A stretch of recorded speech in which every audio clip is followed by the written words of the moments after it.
Hello everyone, welcome back to the channel. Finally One Piece chapter 1187 आ चुका है और आज की वीडियो में हम पूरा चैप्टर कवर करने वाले हैं। बिना किसी देरी के वीडियो स्टार्ट करते हैं। चैप्टर की स्टार्टिंग वहीं से होती है जहां लास्ट चैप्टर एंड हुआ था। लूफी का पंच सीधा इमू के फेस पे लगता है। इस पंच से इमू अच्छा खासा डैमेज लेता है। ये देख के लोकी भी शॉक हो जाता है। पंच का इम्पैक्ट इतना ज्यादा होता है कि इमू एयर में दूर तक ट्रैवल करता है, पर इमू मिड एयर में ही काउंटर अटैक करने के लिए ब्लैक फ्लेम्स बना लेता है और फिर एक जबरदस्त इम्पैक्ट के साथ जमीन पे लैंड करता है। लोकी कहता है, ये पंच अच्छा था, पर तुम ये कर पाए क्योंकि मैंने उसे पहले से डैमेज करके रखा था। लूफी लोकी से कहता है कि लगता है तुमने खुद भी बहुत ज्यादा डैमेज लिया है, तो अब तुम्हें थोड़ा रेस्ट करना चाहिए। लोकी कहता है, रेस्ट? तुम्हें पता भी है तुम किससे बात कर रहे हो? तभी ब्लैक फ्लेम्स आती है और लोकी और लूफी से चिपक जाती है। ब्लैक फ्लेम्स को देख के लूफी कहता है, ये क्या है? ये इतनी गर्म भी नहीं है और मुझे कोई डैमेज भी नहीं हो रहा। आखिर ये चीज़ है क्या? तभी इमू हैंड साइन बनाता है और उसी वक्त वो ब्लैक फ्लेम स्वॉर्ड में ट्रांसफॉर्म होकर लोकी को स्टेप कर देती है और इस अटैक से लोकी बहुत ज़्यादा डैमेज लेता है और बैटलफील्ड से बाहर हो जाता है। फिर हमें नामी के ग्रुप का सीन दिखाया जाता है। उनका ग्रुप आइस मेल्ट करने की ट्राई करता है, बट उस पर कुछ भी असर नहीं होता। जिनबे कहता है, ये क्या चीज़ है, इस पे तो कुछ भी वर्क ही नहीं कर रहा। उसब कहता है, यह चीज़ बर्फ से नहीं बन सकती। फ्रैंकी कहता है, मुझे तो यह डायमंड जैसा लग रहा है। फिर ब्रुक आइस को टच करता है और कहता है, इसे छूने पर मुझे ठंडा महसूस हो रहा है। नामी कहती है, तुम ये नहीं कह सकते। तभी फ्रैंकी कहता है, हाँ तुम ठीक कह रहे हो, पर मैं श्योर नहीं हूँ। तभी नामी उन दोनों पे गुस्सा करते हुए कहती है, बहुत हुआ, तुम तो ह्यूमंस भी नहीं हो, तुम ये कैसे कह सकते हो। उसी वक्त ईमू के अटैक के इम्पैक्ट की वजह से लोकी वहां आके गिर जाता है। ये देख के सभी लोग शॉक हो जाते हैं। वो कहते हैं, ये नहीं हो सकता, क्या लोकी हार गया? उसके चेस्ट पे किसी ने स्टेप किया है। उसी वक्त लोकी का हैमर आइस पे आके गिरता है और उसकी वजह से आइस मेल्ट होने लगती है। ये देख के ब्रुक खुश हो जाता है। फिर हमें वापस से लूफी और इमू की फाइट का सीन दिखाया जाता है। लूफी अपने पर से ब्लैक फ्लेम्स निकालने की ट्राई करता है, बट वो निकाल नहीं पाता। फिर इमू वापस से हैंड साइन बना के सेम अटैक करता है, बट उसी वक्त लूफी अपने कपड़े निकाल लेता है, जिससे वो अटैक डॉज कर लेता है। फिर सीन जोरो और सॉमर्स पे शिफ्ट होता है।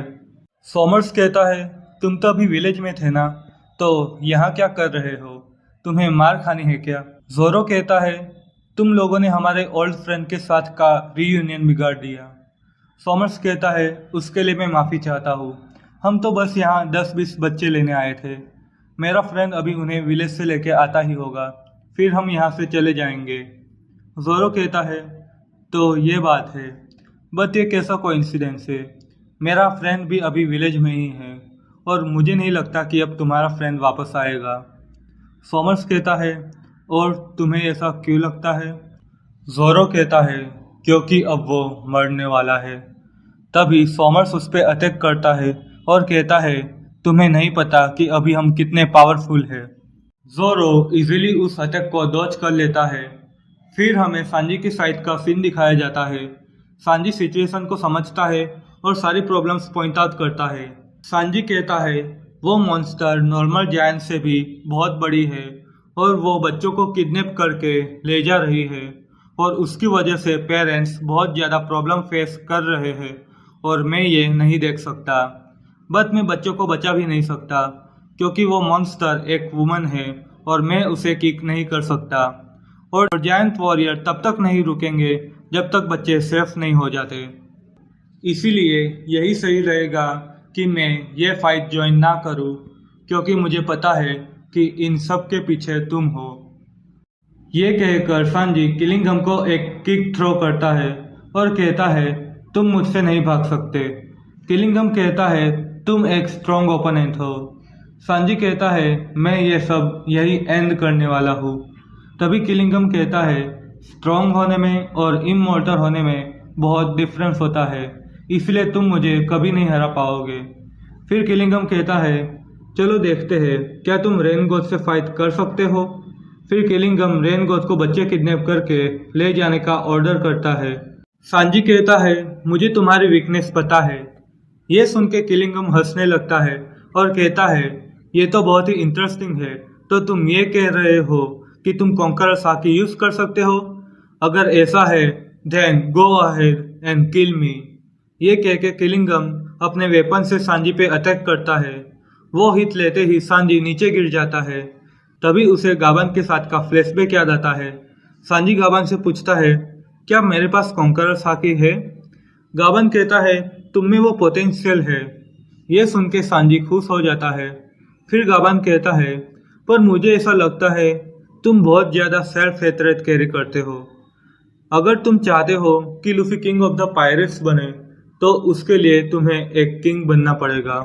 फिर हमें लूफी और इमू की फाइट का सीन दिखाया जाता है। यहाँ लूफी गियर 5 में ट्रांसफॉर्म हो जाता है। लूफी को ऐसे देख के इमू कहता है तो तुम फाइनली आ ही गए जॉय बॉय। ये सुन के लूफी बहुत गुस्सा हो जाता है और कहता है तुम मुझे कुछ भी नहीं बुला सकते, मेरा नाम लूफी है, the man whose gonna be the king of the pirates. और यही वन पीस चैप्टर 1187 एंड होता है। अगर वीडियो अच्छी लगी हो तो वीडियो लाइक करें। चैप्टर के बारे में अपना ओपिनियन कमेंट्स में दे सकते हो। चैनल को सब्सक्राइब करना ना भूलें। मिलते हैं नेक्स्ट वीडियो में।